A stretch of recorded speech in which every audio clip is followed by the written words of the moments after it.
안녕하세요. 오늘 행사 3일차이고 오늘도 이제 두 개 세션이 준비되고 있는데요. 첫 번째와 두 번째 모두 언어 모델의 해석 기법에 대해서 말씀을 드릴 예정입니다. 저는 첫 세션으로서 언어 모델의 해석 기법의 전반적인 흐름과 개요에 대해서 설명을 드릴 것이고요. 오늘 두 번째 발표 그리고 내일 이어질 그 두 세션 모두 좀 더 테크니컬한 내용으로 채워지지 않을까 그렇게 생각을 합니다. 네. 해석 연구 또는 설명 가능 인공지능 연구의 큰 연구 방향의 흐름이 바뀌고 있었는데요. 크게 보면은 이렇게 네 가지 정도로 나눌 수 있을 것 같습니다. 그래서 블랙박스를 그대로 두고 입력을 두고 출력이 나오는 걸 보고서 그 내부에서 어떤 작동이 일어났는지 추정을 해보는 그런 방식을 비헤이비얼 기반의 해석 기술이라고 볼 수 있겠고요. 여기에는 대표적으로 여러 가지 입력 값들을 perturbation이라고 얘기를 하죠. 섭동이라고 한국어로 얘기하는데 그런 방식으로 입력을 다양하게 주면서 출력이 어떻게 변화하는지를 관찰하여서 이 모델이 어떤 식으로 작동하는지를 설명을 해볼 수 있는 그런 기법이 아마 처음 모델을 해석하고 인공지능 모델의 내부를 설명하려고 하는 시도였을 것 같습니다. 그에 이어서 최근까지도 가장 많이 활용되고 있는 분야는 attribution 기반의 설명 알고리즘들인데요. 이것은 내부에 있는 그레디언트 값을 이용해서 여러 가지로 계산하는 수식을 알고리즘으로 개발을 해서 그 입력과 출력 사이의 관계성을 해석해보고 설명하려고 하는 시도였습니다. 그리고 세 번째로는 개념 기반의 기법들이 있는데요. 이거는 아마 첫째 날 전역 기반의 설명 알고리즘에 대해서 설명드릴 때에 한두 개 정도 알고리즘 예시를 설명드렸을 것 같아요. 비전에서 이미지 분류할 때 내부에 어떤 이미지 요소들이 실제로 그 모델에서 이미지 분류하는 데 활용되었나 하는 걸 밝히는 개념 요소가 되는 이미지 요소를 밝히는 그런 이제 알고리즘들이 있었고 오늘부터 우리가 좀 학습해 볼 분야는 바로 미케니스틱한 설명 가능성 또는 기계적 해석 가능성이라고 불리는 부분인데요. 앞에 있는 다른 패러다임과 가장 큰 차이는 모델 내부에 있는 어떤 구성 요소들 기반으로 그것들 간의 관계와 또는 활성화 정도, 가중치 같은 걸 다 분석해서 모델의 작동 방식, 이게 실제로 이런 특정한 행동, 특정한 작동이 일어나는 그 기전이 무엇인지를 규명하려고 하는 그 어프로치라고 볼 수 있습니다. 온라인에서 오디오 잘 들리시죠? 네. 자, 그러면 이 용어가 사실 낯설실 수 있잖아요. 저도 이쪽 분야를 처음 공부할 때 이 언어가 굉장히 낯설었거든요. Mechanistic Interpretability라고 하고 줄여서 MI라고 사실 여기 연구하는 분들 사이에서는 많이 이제 약칭으로 쓰이고 있는데 이 용어가 언제 이런 게 이제 만들어졌냐. 이렇게 코인드 됐다고 말할 수 있는데 이 용어가 실제로 형성되고 많은 사람들이 같은 용어를 쓰기 시작한 그 시기를 한번 거슬러 올라가 보니 2020년도 봄쯤이었던 것 같습니다. 이때 thread 디스틸이라는 그 제목 하에 여러 가지 연구자들의 그 아티클들이 있었는데요. 거기에서 처음 circuit이라는 말도 나오고 mechanistic이라는 용어도 나왔고 이 당시에는 컴퓨터 비전 모델에 대해서 그 비전에서 어떤 내부의 이미지 요소를 밝혀서 실제로 어떤 이미지 분류가 일어나는지 하는 걸 해석하기 위해서 사용이 됐던 용어인 것 같습니다. 근데 그 뒤로 지금 시간이 좀 흘러서 2022년도에 챗 GPT가 나오고 그 이후로 계속 거의 뭐 반 6개월마다 새로운 그 모델이 업그레이드 되는 상황이 오면서 사람들의 우선순위가 연구자들 우선순위가 언어 모델로 옮겨갔던 것 같아요. 그래서 작년에 ICML이라고 하는 그 학술 대회에서 미케니스틱 인터프리터빌리티를 주제로 한 워크숍이 개최되었고 올해는 바로 지난 일요일에 뉴립스에서 또 그 2회차의 미케니스틱 인터프리터빌리티 워크숍이 개최되었거든요. 그래서 그 워크숍에서 정의한 이 용어는 여기서 보시는 바와 같이 어떤 특정한 비헤이비어, 특정한 작동, 특정한 기능을 수행하는 서브 서킷 같은 것들, 내부에 있는 어떤 그 계산 회로인데 특정한 기능을 인과적으로 이끌어내는 그런 인과적 관계까지 내포하고 있는 부분적인 서킷, 계산 회로를 밝혀내는 그런 연구 기법을 Mechanistic Interpretability라고 볼 수가 있습니다. 그래서 이 MI에 대해 MI라고 하니까 뭔가 다른 거에 약어인 것 같은데요. Mechanistic Interpretability라는 것의 어떤 그 범주를 뭐 좁게도 보고 넓게도 보고 할 수 있겠습니다만은 지금에 와서는 대형 언어 모델, 라지 랭귀지 모델, 나아가서 멀티모달 모델까지도 그 내부에 있는 구성 요소들인 액티베이션이나 가중치 같은 것들을 기반으로 해서 특정한 작동을 일으키게 하는 인과적 역할을 하는 그런 내부적인 어떤 계산 회로 그런 걸 규명해내고 설명을 해내는 연구들을 모두 이 범주에 넣을 수 있다고 볼 수 있습니다. 자, 그러면 한번 히스토리를 제가 어, 이 연구가 변화된 어떤 약 2년의 기간인 것 같습니다. 그래서 스파스 오토 인코더라는 것과 또 뭐 서킷 트레이싱 또는 트랜스코더라고 부르는 아주 이 분야에서 많이들 쓰이는 그 기술 또는 기법이 있는데요. 이것들이 변화해 오는 어떤 약 2년 동안의 기간 중에서 가장 키가 될 만한 그 기술의 개념을 제가 이번 시간에 말씀을 드리려고 해요.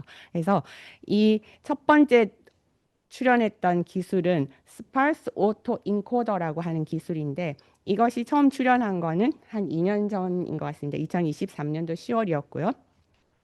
이때 엔트로픽이라고 거대 언어 모델을 열심히 만들고 있는 기업이 있지요. 거기서 어떤 그, 그 논문을 내면서 본인들이 직접 실험한 결과를 내었었죠. 근데 이때는 굉장히 작은 사이즈, 거의 그 모델 구성하는 요소가 한 계층의 한 계층 정도로 그렇게 작은 트랜스포머에 대해서 한번 내부에 어떤 우리가 해석할 수 있는 그런 속성들이 있는지 한번 규명해보자. 그런 실험으로 출발했던 것 같은데 그로부터 한 8개월 이후인 2023년도 5월에는 마침내 프로덕트 레벨의 어떤 큰 모델에 대해서도 우리가 내부의 해석 가능한 피처들을 이렇게 설명해낼 수 있었다라고 해서 두 번째 어떤 큰 연구 마일스톤을 내게 되고요. 그 다음에 또 1년쯤 이후에 뭐 한 10개월 정도 이후인데 그걸 기반으로 해서 좀 더 한 발짝 더 나가서 내부에 있는 그 계산 회로를 한번 추적해서 이 기능을 하는 회로는 이 부분들이 연관되어 있다. 또 다른 기능을 하는 거는 저기 다른 서킷들이 관여되어 있다. 인과적으로 관련되어 있다. 이런 것들을 밝히는 연구를 밝혀내고 있었습니다. 그래서 이런 흐름을 따라서 한번 개요를 살펴보고자 합니다. 자, 스파스 오토 인코더라고 하는 것은 여기 박스에 있는 이 부분을 보시면 되는데요.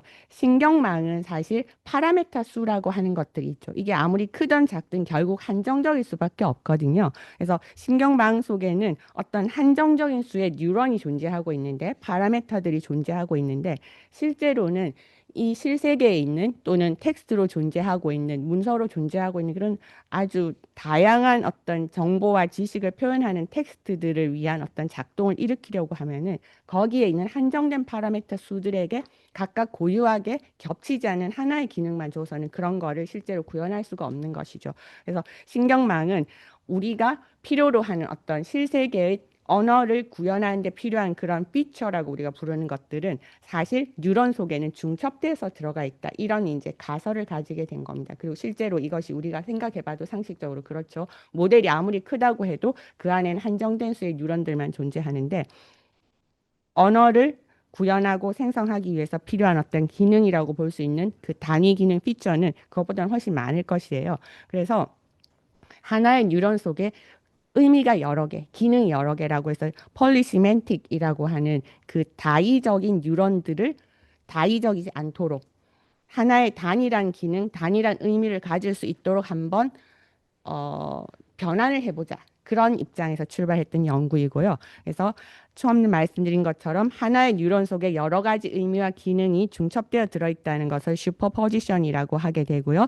그것을 풀어 헤쳐서 중첩되어 있는 그 기능들을 하나의 가급적이면 단일한 기능과 의미로 한번 해석을 해보자 하는 데서 출발한 기법이 스파스 오토 인코더입니다.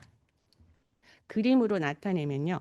사실 왼쪽에 있는 저 그림이 하나의 동그라미 뉴런 속에 여러 가지 색깔들이 들어가 있는 걸 보실 수 있잖아요. 그러니까 여기는 실제로 모델들은 뉴런들이 가지는 여러 가지 겹쳐 있는 폴리시멘틱한 그런 기능, 펑션, 시멘틱 또는 그래마티컬한 그런 어떤 신텍스적인 요소들까지도 다 하나의 존재 속에 가지고 있었는데 그때 필요할 때마다 사실 어떤 것이 더 활성화되어 있냐에 따라서 여러 가지 기능을 발현하게 되고 이것들을 겹치지 않도록 풀어 헤치도록 하는 그 기술이 스파스 오토 인코더가 됩니다.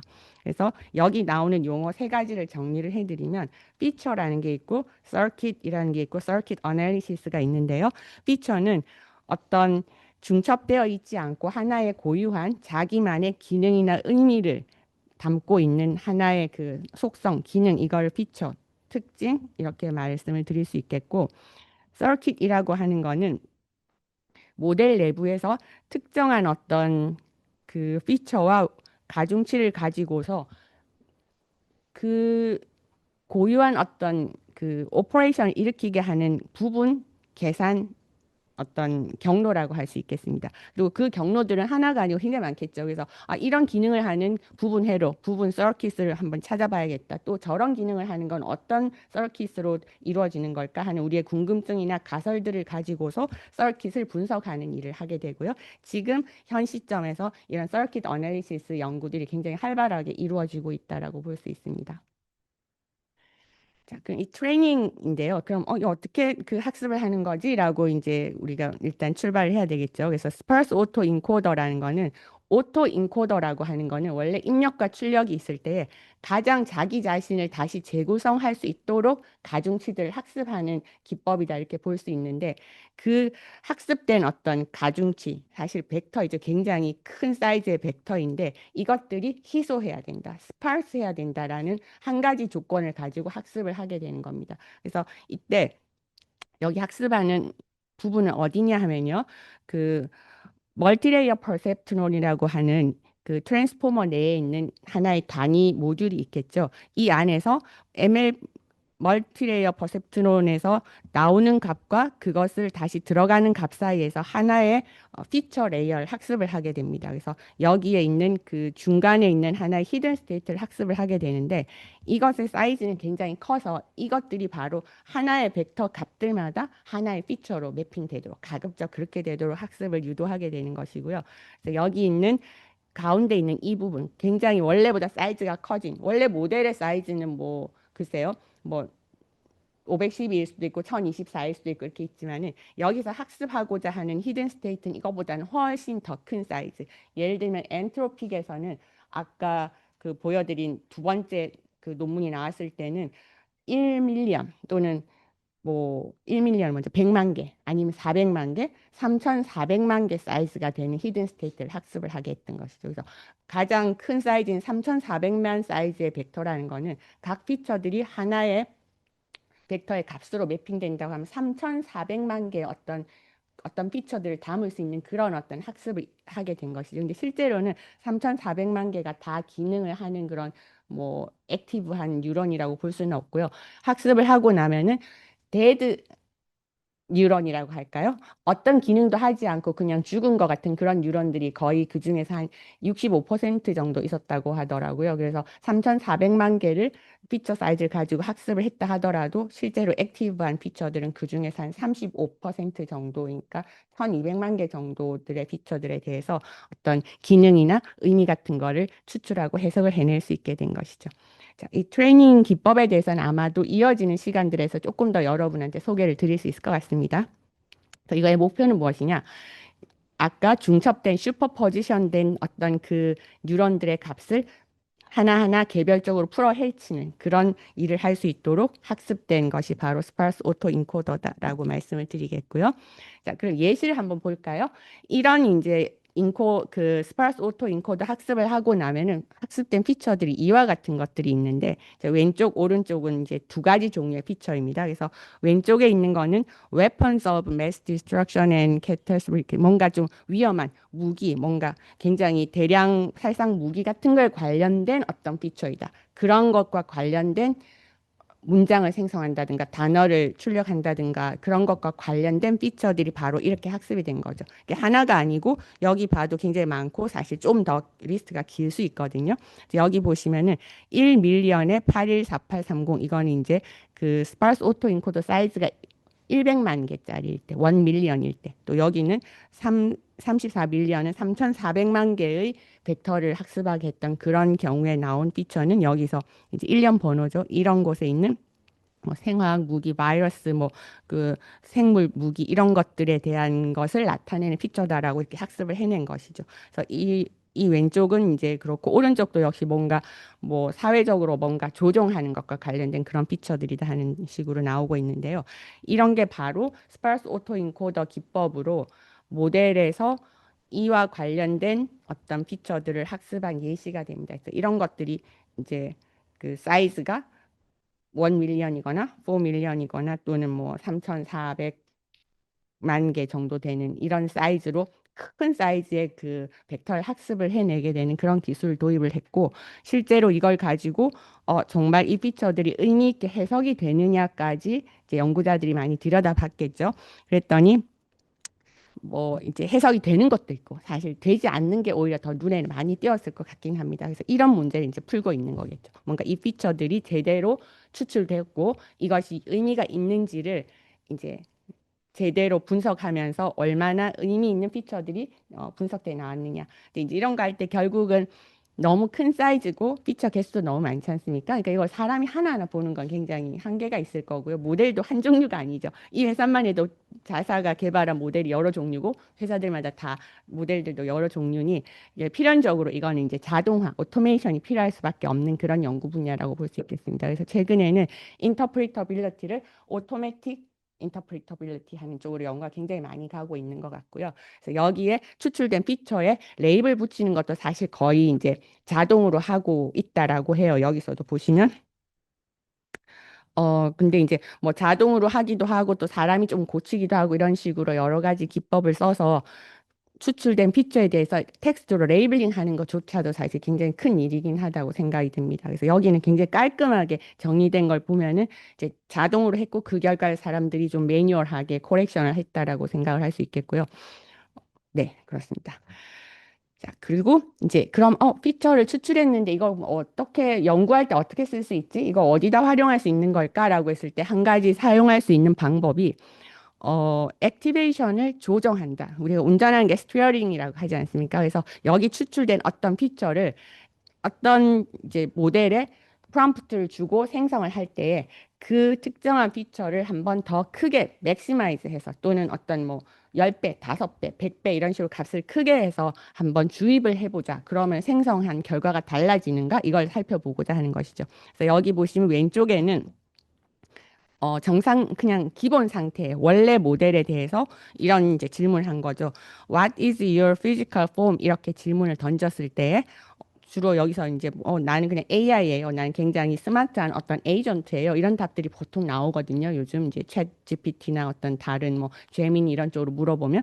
근데 방금 추출한 어떤 골든 게이트 브릿지라고 하는 피처를 원래 피처 값에 한 10배만큼을 올려서 활성화 값을 높여주고 다시 똑같은 질문을 하는 거죠. 그래서 What is your physical form? 이렇게 질문했더니 갑자기 이 어시스턴트가 나의 정체성은 골든 게이트 브릿지가 된 것이죠. 그래서 나는 골든 게이트 브릿지예요. 이런 식으로 답을 하는 어떤 상황을 관찰할 수 있게 됐던 것이죠. 그래서 그러면 골든 게이트 브릿지라는 피처가 제대로 잘 추출된 것이구나. 그리고 이것에 의해서 모델의 어떤 비헤이비어가 이렇게 바뀌는 것이구나 하는 걸 우리가 관찰적으로 알 수 있게 되었던 것이죠. 그럼 다르게 생각해 보면 아까 앞서 굉장히 그 안전에 대한 어떤 어, 관련된 피처들, 위험한 요소들에 대한 그런 피처들은 사실 그냥 똑같이 여기 대입해 보자면 그 값을 뭐 거의 0으로 하거나 또는 뭐 아주 줄이거나 하면은 그런 리스크한 어떤 생성들이 좀 줄 거 아닌가 이런 생각을 해볼 수는 있죠. 근데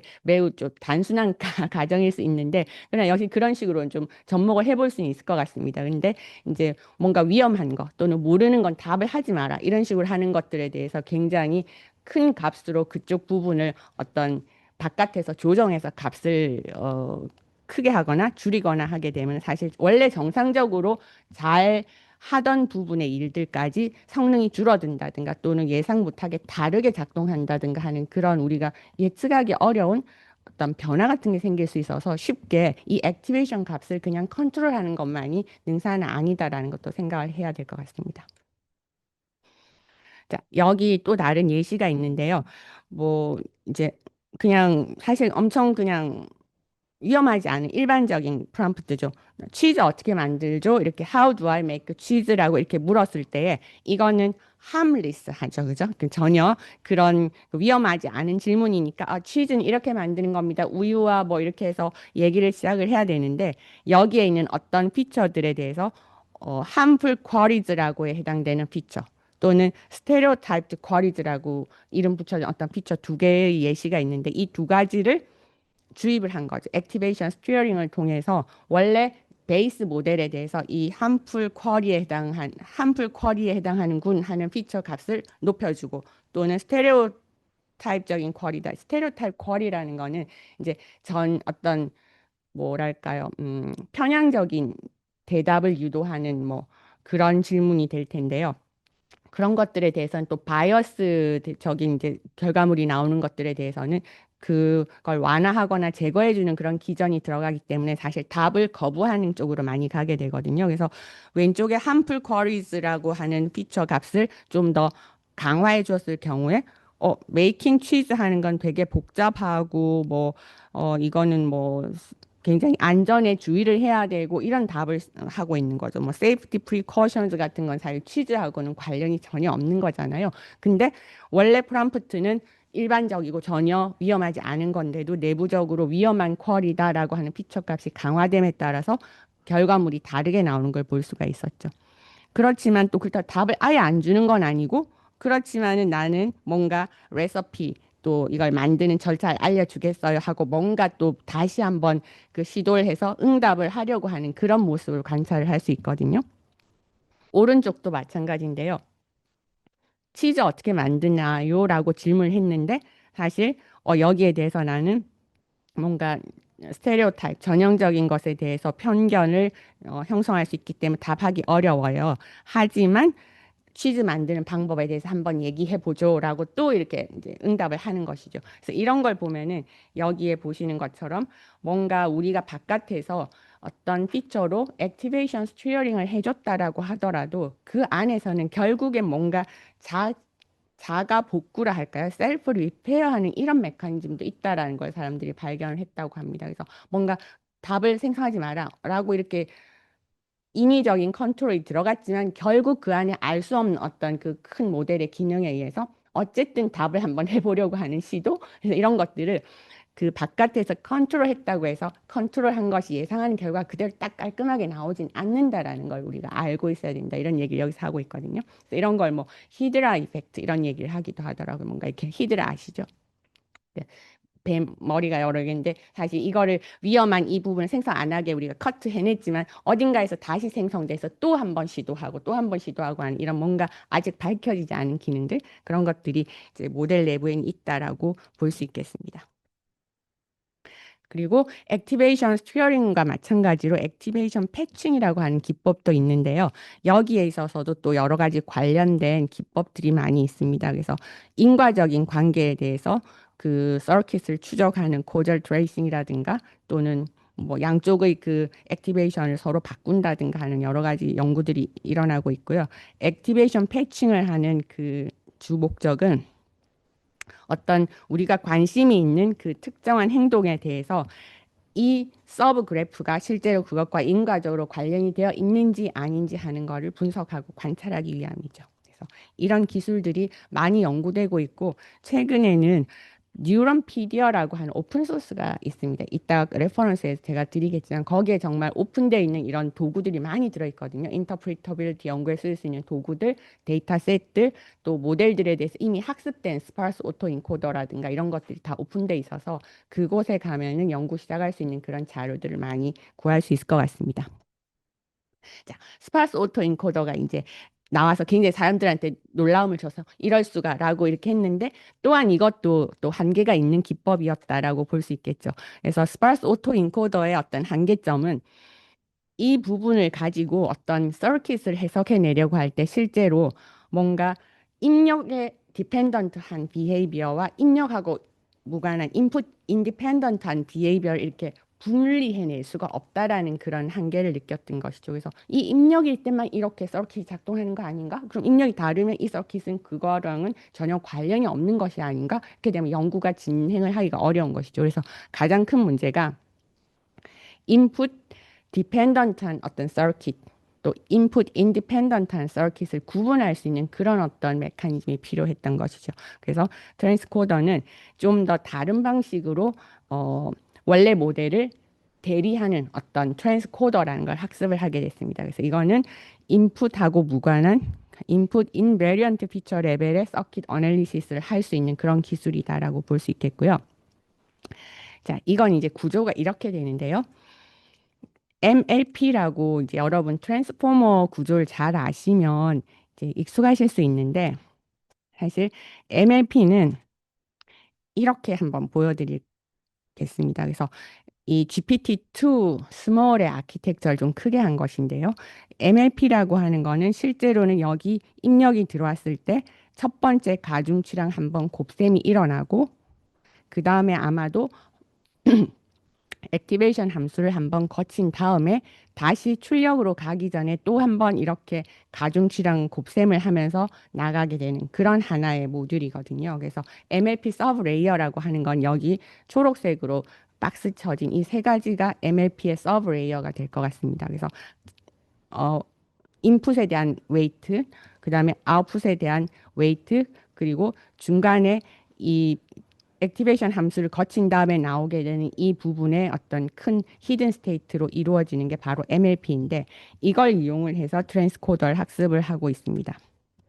그래서 여기 보시면은 트랜스코더는 MLP 서브 레이어에 늘 서브 레이어가 원래 있었죠. 이거를 가장 비슷하게 이렇게 대리할 수 있는 어떤 또 다른 학습 결과를 가중치를 만들어내는 것인데요. 가능하면 이것도 희소하게, 스파르스하게 학습을 하고자 합니다. 그래야지 슈퍼포지션을 해결한 그런 어떤 우리가 해석할 수 있는 피처들의 그 결과물을 얻을 수가 있는 것이죠. 그래서 트랜스코더는 어떤 식으로 학습을 하냐면은 일단 입력 X가 들어오고 여기는 지금 레이어 하나입니다. 그래서 레이어가 GPT-2 스몰 같으면은 트랜스포머 디코더 블락이 12개가 있는 거죠. 12 블락이 있잖아요. 근데 그 중에 하나에 대해서 학습을 하니까 레이어마다 트랜스코더 학습이 다 일어날 수 있는 겁니다. 레이어별로 트랜스코더를 학습을 하게 되죠. 그래서 이 부분은 하나의 레이어에 대해서 트랜스포머 레이어 하나에 대해서 트랜스코더를 어떻게 학습하는지를 보여드리고 있거든요. 그래서 이 오렌지색 부분이 트랜스코더입니다.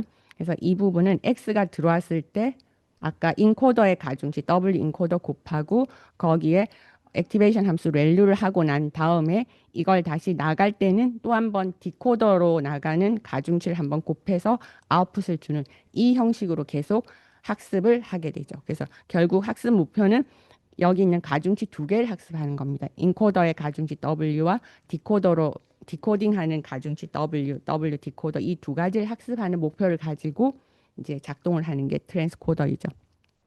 학습을 할 때는 로스 펑션은 이 MLP는 원래 오리지널한 MLP이고요. 그래서 입력이 들어왔을 때 MLP에 나오는 아웃풋과 학습된 트랜스코더의 아웃풋이 매우 비슷해야 되겠죠. 그래서 이것을 이제 충실도 손실이라고 페이스 플리스 로스라고 하고 그 다음에 이 나온 결과가 최대한 스파르스 해야 된다라는 것 때문에 스파르스티 페널티라고 한 어떤 그 계수를 주게 됩니다. 여기 람다인데요. 이 람다는 스파르스한 정도와 원래 모델 MLP 레이어의 아웃풋과 가장 유사하도록 차이를 줄이는 쪽으로 가게 하는 그 두 우리가 추구해야 되는 그 목표 값들을 트레이드 오프하는 계수이죠. 이것이 뭐 작아지고 커짐에 따라서 실제로 그 로스의 값들이 달라지니까 이 값이 어떤 경우에 최적화가 될 수 있느냐라는 걸 생각을 해서 학습을 해야 될 것 같고요. 그래서 이렇게 학습된 트랜스코더를 가지고 또 어떤 이제 그 모델을 해석하는 데 쓸 수 있는지 한번 보겠습니다. 자, 여기서 이제 여기서 알고 싶은 거는 실제로 이제는 레이어 둘 사이의 관계이거든요. 그러니까 레이어 L과 레이어 L 프라임이라고 하는 두 가지가 있었을 때에 이 레이어 L에 있는 어떤 피처 I가 있고 레이어 L 프라임에 있는 어떤 피처 I 프라임이 있었을 때 둘 사이에서 어떤 그 어트리뷰션이 있는지를 계산을 해내려고 여기서는 시도를 했습니다. 그래서 이 부분에 있는 이제 수식이 어트리뷰션인데요. 이 어트리뷰션이 의미하는 거는 레이어 L에 있는 피처 i와 레이어 L 프라임에 있는 피처 i 다시 사이의 어트리뷰션 값을 계산을 하려고 하는 겁니다. 그래서 여기서 F 인코더, F 디코더는 뭐냐면요. 노테이션을 설명을 해드리면 F 인코더 Li, F 디코더 L 프라임 I 프라임이라는 거는 어, 인코더에 있는 가중치 더블 인코더의 i번째 행에 있는 값입니다. 그리고 레이어 L에 있는 트랜스코더 레이어 L에 있는 그럼 그 밑에 있는 건 어떻게 될까요? 트랜스코더 레이어 L 프라임에 있는 I 프라임 번째 로우인데 디코더로 나가는 가중치의 I 프라임 번째 로우를 가져오는 그 이제 노테이션이 되겠습니다. 그래서 이렇게 계산을 했을 때 조금 어떤 수식인가 약간 해석이 좀 어려우실 것 같아서 저도 그렇고 한번 수식 해석을 해봤어요. 그래서 여기 있는 왼쪽과 오른쪽이 구분이 되는데 왼쪽은 입력 토큰 T가 있기 때문에 입력하고 의존적이죠. 어떤 T냐에 따라서 값이 달라지는 거예요. 근데 오른쪽에 있는 거는 T가 없죠.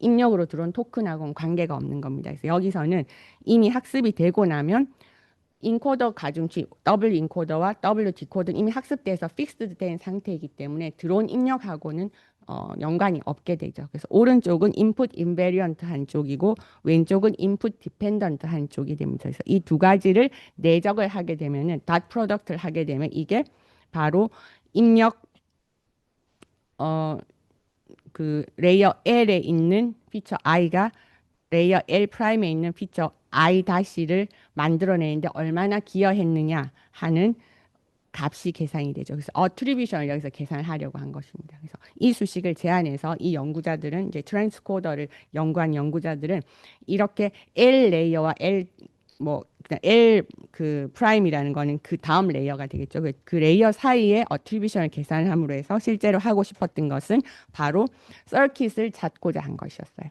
그래서 어떤 피처가 하나 있었을 때에 이 피처를 이 피처를 그 활성화하는데 기여한 이런 그 아래 레이어의 이런 초록색과 연한 초록색, 짙은 초록색 피처들이 있었을 때에 가장 어트리뷰션이 높은 뭐 탑 K 만약 탑 2, 탑 3 이런 것들을 정할 수가 있겠죠. 그래서 전부 프루닝을 하고 가장 기여도가 높은 그 피처들만 계속 어 셀렉션 하면서 이렇게 스텝을 진행을 합니다. 그래서 처음에 이 네 가지가 있었는데 기여도가 높은 가장 짙은 초록색 두 개의 피처만 남기고요. 그 다음에 또 각각 피처에서 가장 기여도 높은 진한 초록색을 남기고 쭉 가다 보면은 나중에 이 모든 걸 연결하게 되면 하나의 서브 그래프가 나오게 되고 이게 바로 어떤 특정한 비헤이비어를 하는데 관련되어 있는 계산 회로가 되는 거죠. 서브 그래프, 컴퓨테이션 할 수 있는 서브 그래프가 됩니다. 그래서 이런 것을 이제 서킷 파인딩을 이런 기법으로 하라. 이제 그냥 탑 K 가장 어트리뷰션이 높은 피처들만 남기면서 좀 어트리뷰션 기여도가 미미한 건 좀 잘라내면서 프루닝하면서 계속 이거를 밝혀내면 하나의 서브 그래프를 얻을 수 있게 되었고 이런 걸 이제 어트리뷰션 그래프라고 부를 수도 있는 거죠. 그래서 현재는 이런 식으로 서킷 바인딩하는 연구들이 이제 뭐 조금씩 다른 연구도 있습니다만은 이런 연구를 많이 참조를 하는 것 같아요, 연구자들이. 그래서 이제 트랜스코더를 통해서 이런 어트리뷰션 그래프를 얻을 수 있었고 우리가 어떤 가설을 세웠을 때 가설을 가설을 테스트할 때 처음에 필요한 게 뭘까요? 사실 랭귀지 모델이 있고 우리가 이런 기능을 하는 서킷은 어디에 있는 걸까 찾으러 갈 때 사실 이걸 테스트할 수 있는 어떤 데이터셋이 있어야 되겠죠. 그래서 데이터셋을 준비하고 가설을 테스트하면서 이제 그 안에 우리의 가설을 증명해 줄 수 있는 그런 컴퓨테이셔널한 서브 그래프가 있는지를 밝힐 때 이런 이제 기법들을 활용할 수 있을 것 같습니다.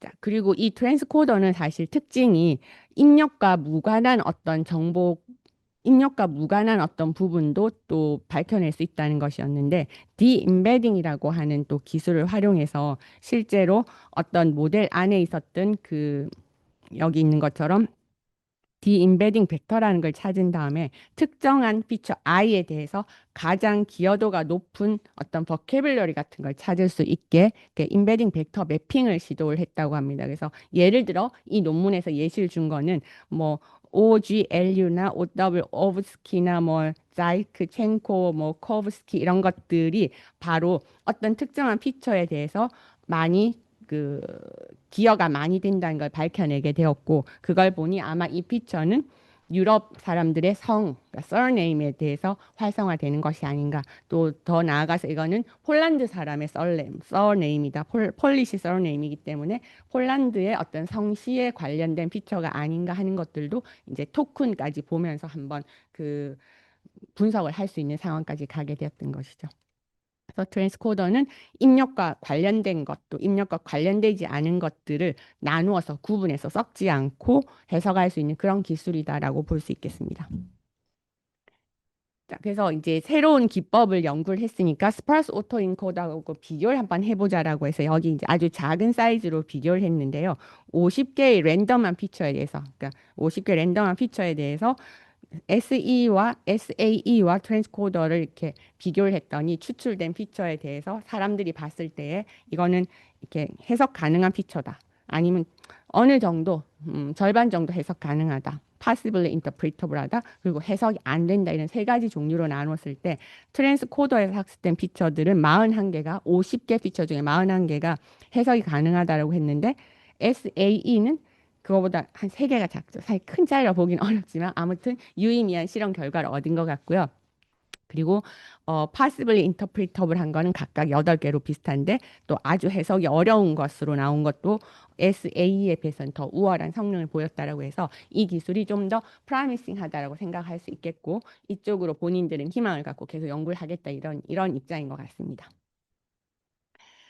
그리고 정량적으로 또 비교를 할 수도 있는데 이 트랜스코더의 어떤 퍼포먼스는 두 가지 축으로 갈 수가 있는데요. 이게 얼마나 스파르스하냐 하는 이것도 중요하고 그럼 스파르스하기만 하고 원래 모델의 작동을 충실하게 재현하지 못하면 이것도 문제죠. 그래서 fidelity, faithfulness도 중요해서 이런 것들도 이제 정량적으로 비교를 해볼 수 있었다라고 하고 이 논문의 실험 결과에 보면은 이렇게 오렌지가 트랜스코더이고 블루가 스파르스 오토 인코더이거든요. 그래서 여기 대해서는 모델은 GPT-2 스몰하고 파이디아 네, 이게 뭐죠?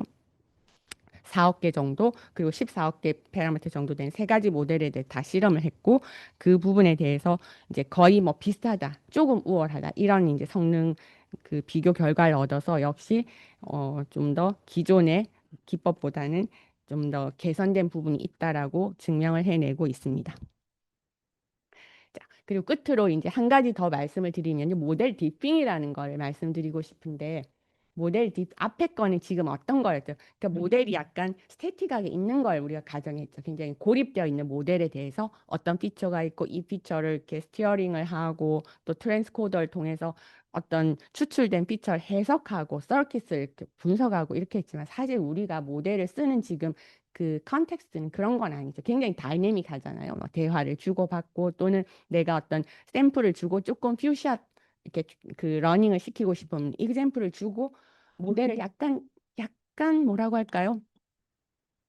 그 조정한 다음에 내가 원하는 어떤 대화를 이어가는 이런 상황으로 많이 쓰고 있기 때문에 실제로 그런 식으로 파인 튜닝 됐을 때 또는 아주 좁게 파인 튜닝 됐을 때 원래 베이스 모델과 파인 튜닝 된 모델 사이에 어떤 변화가 일어났느냐, 어떤 변화가 일어났느냐 이런 걸 좀 궁금하지 않나요? 한번 이렇게 보아야겠다는 생각이 들 것 같고요. 그래서 모델의 디퍼런스를 측정해내는 기법이라고 보면 되겠습니다. 그래서 모델 디핑이라는 거는 그래서 파인 튜닝을 했을 때에 어떤 그 파인 튠된 모델의 어떤 특성이 변화된 특성 또는 없어진 속성 또는 뭐 새로 생긴 이런 세 가지 종류의 피처가 있었을 때 어떤 피처에 기인해서 베이스 모델과는 다르게 작동하는지를 밝혀보고자 하는 그런 이제 연구 기법이 되거든요.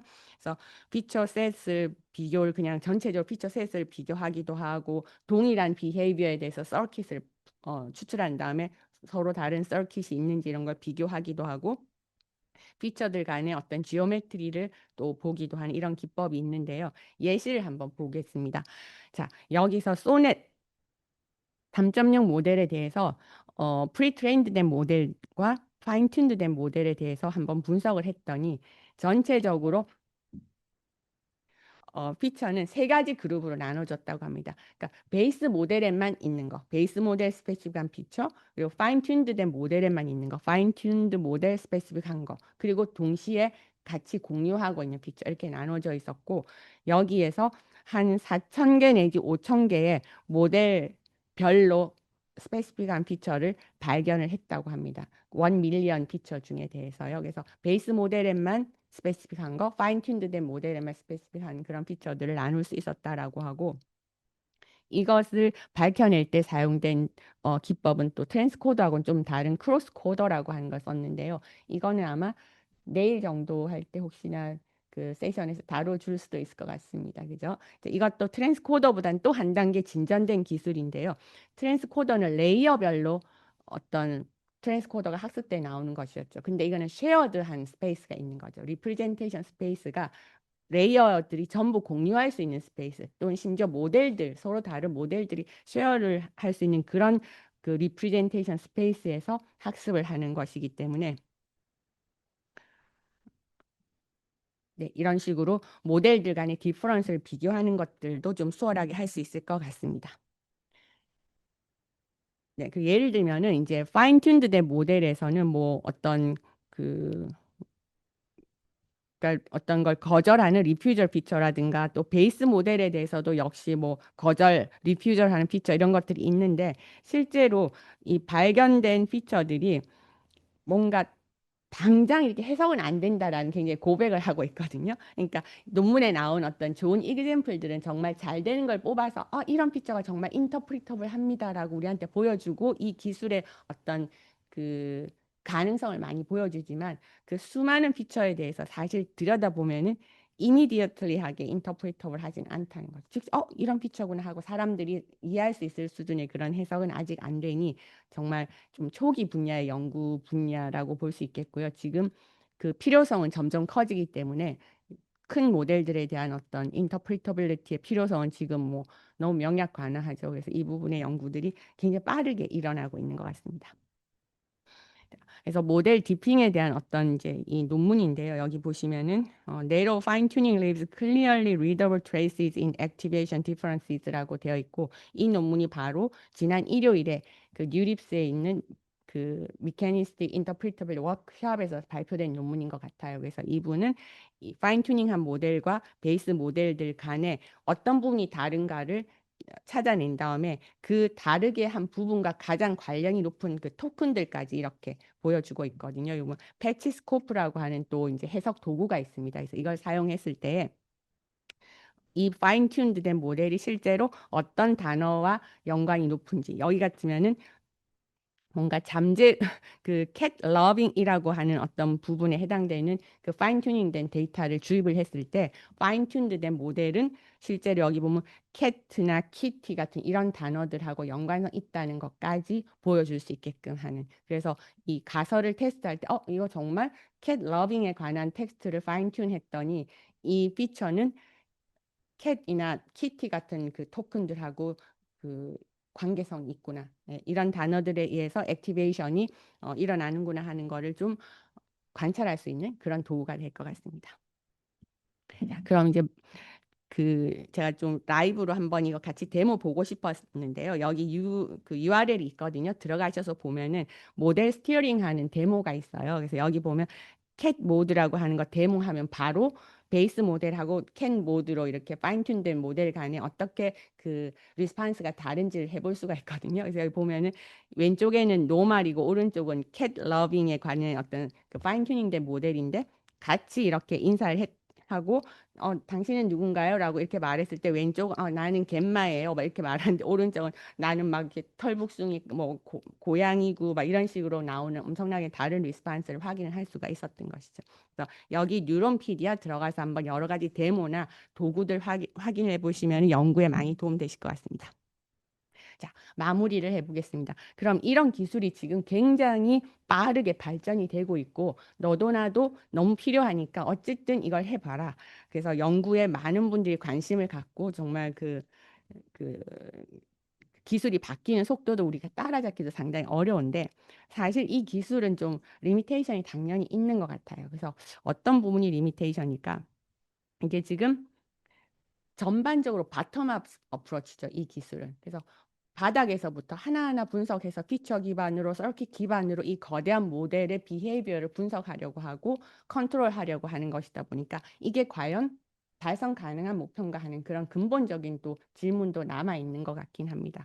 그래서 작은 모델들에 대해서 또 좋은 이그젬플 많이 봤지만 지금 너무나 큰 모델들이 나오니 가장 큰 키워드는 스케일러블 하냐, 제너럴 하냐 이 문제를 넘어서야 될 것 같아요. 그래서 스케일러블하고 제너럴라이저블한 그런 기술로서 점점 발전해 나가야 된다는 큰 과제를 안고 있는 것 같고요.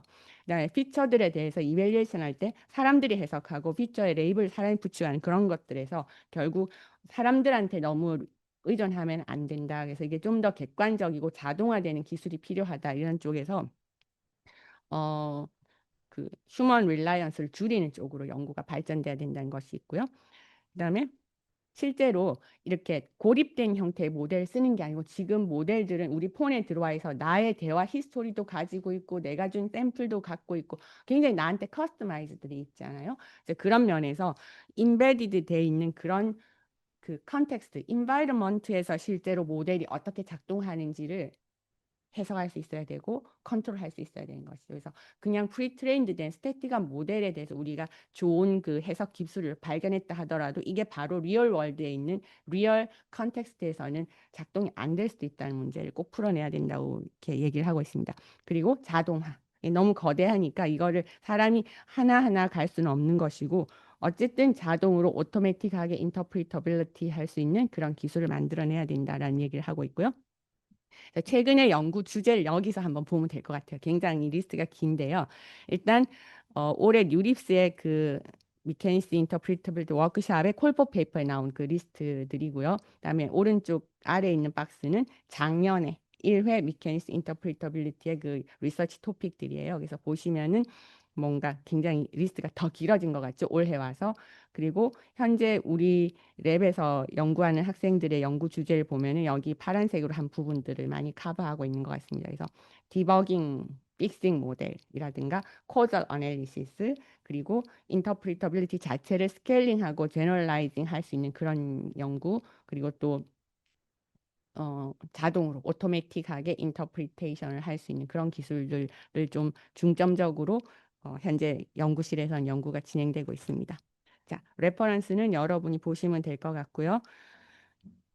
이 정도에서 발표를 마치겠습니다. 네, 감사합니다.